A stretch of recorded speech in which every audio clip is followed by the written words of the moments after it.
Hello and welcome to an ACES workshop. This workshop, we're going to be looking at leadership in best practice by giving you some cases of actions that have been recently taken in schools.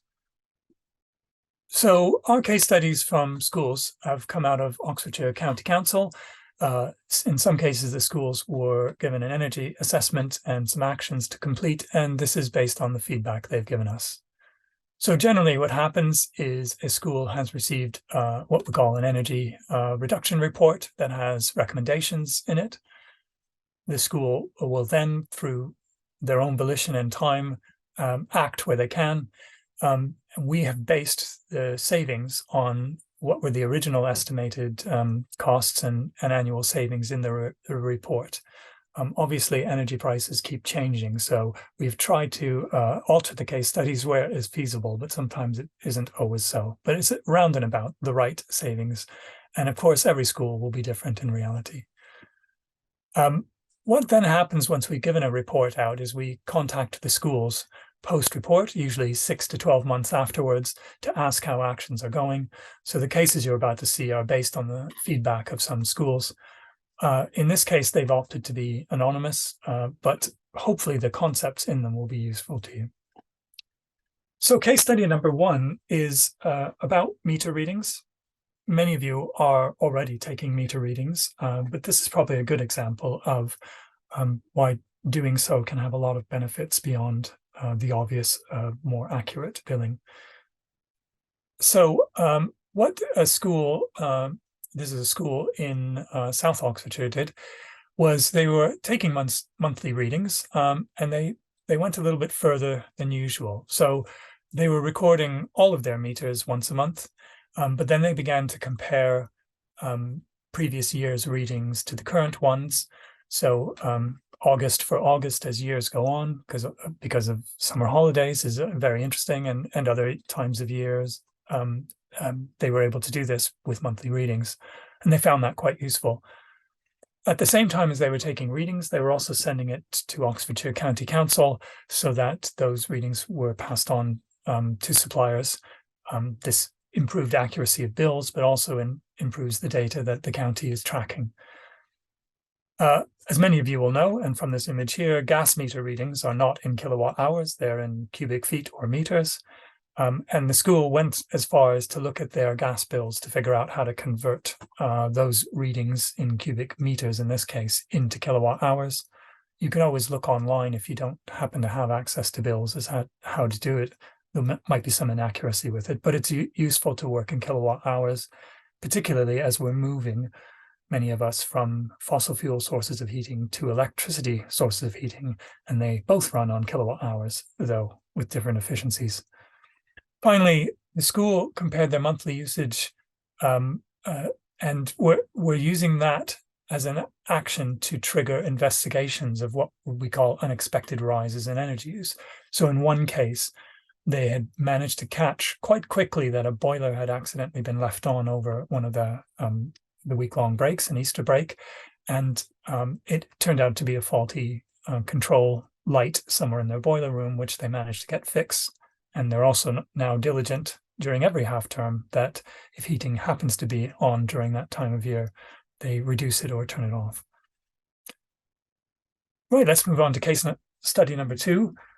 So many schools will have hot water generated by electrically by small either wall-mounted units, or sometimes they're under sinks or in cupboards.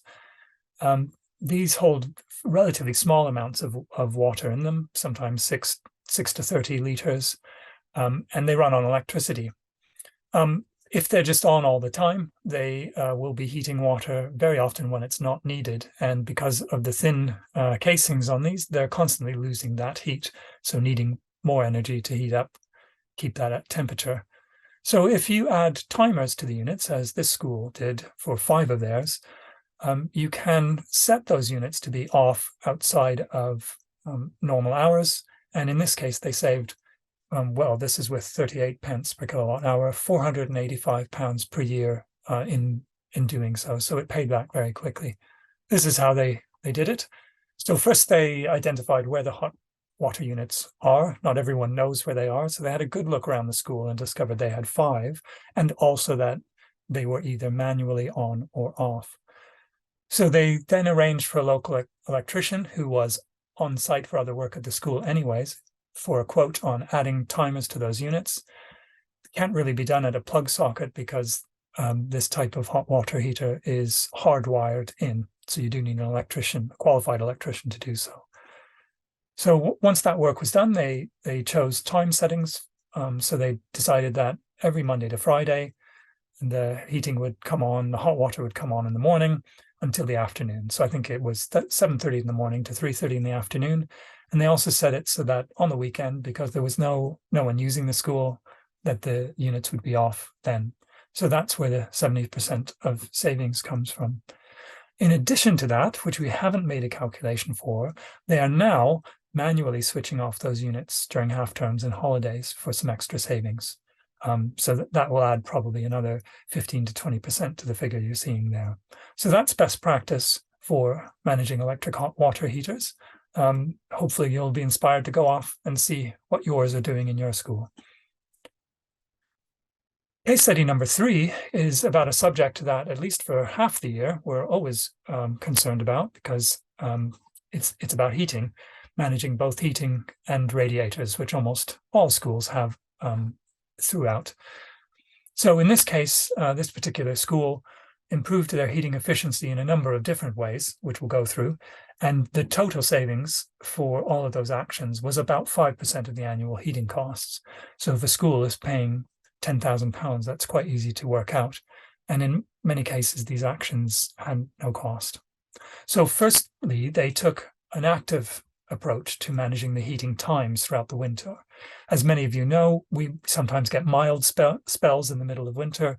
And if you've set your heating to come on at, say, 5:30, 6 in the morning, it is often on needlessly, heating up an empty school prior to 7:30 when people start arriving. And during milder weather, this school was just setting it to come on a little bit later. Some schools even went so far as to have kind of a morning burst of heating, then off at the lunch hour, and maybe a short burst in the afternoon. That tends to be the case in spring. Second action that they took was they reduced heating during half terms. So they either turned it off completely or set it down. They also, during these times, looked at the valves on the radiators. So these are the ones you control, called thermostatic radiator valves. So they don't need to be maximum in, say, corridors and toilets where people are located for very short periods of time. So they would reset them to help reduce the demand on heating. And then they also had a look at, particularly in classrooms where furnishings and so on had been moved to obstruct the radiators. Radiators need a full flow of energy, of air, I should say, coming in at the bottom of the radiator and then coming out at the top as heat. So with sometimes crowded classrooms, things can get moved around and radiators can be less effective because they're hidden behind. So they would reset that.